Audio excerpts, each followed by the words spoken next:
Hello everyone, so today we are going to solve question number 43 and 44 of CSAT 2022, which is based on this passage.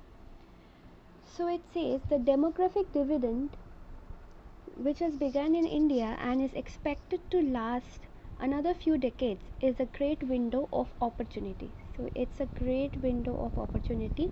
The demographic dividend is basically a swelling in the working age population, which conversely means the relative ratio of very young and very old for a while will be on decline. So this is basically the definition of demographic dividend.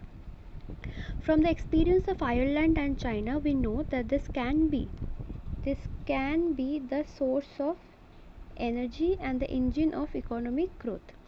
The demographic dividend tends to raise a nation's savings rate, since in any nation it is the working age population that is the main saver. So they are the main saver. Next it says, and since the savings rate is an important driver of growth, this should help elevate our growth rate.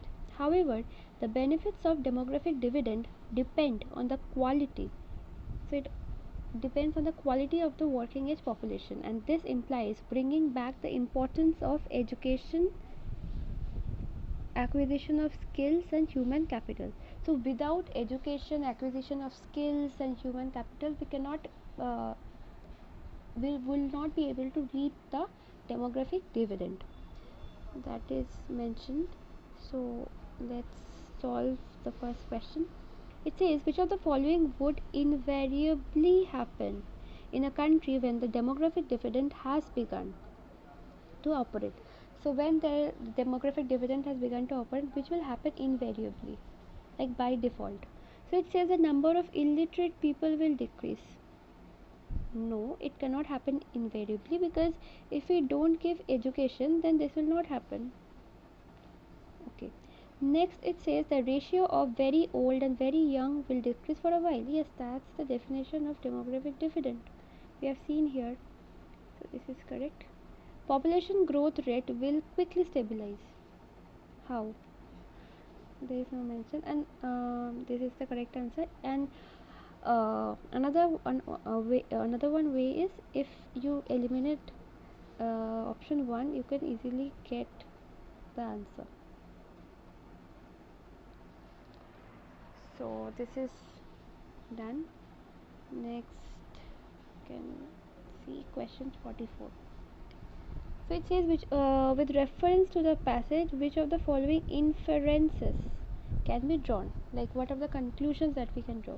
It says demographic dividend is an essential condition for a country to rapidly increase its economic growth.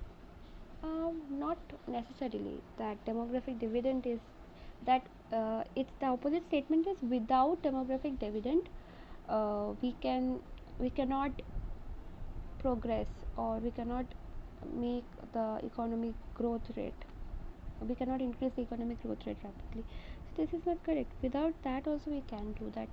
Promotion of higher education is an essential condition for a country for its rapid economic growth. Explicitly it is not talked that promotion of higher education, it is just said that education. So we cannot go for a narrow interpretation. So it's D. So that's it. We have done 2 questions. See you in the next video.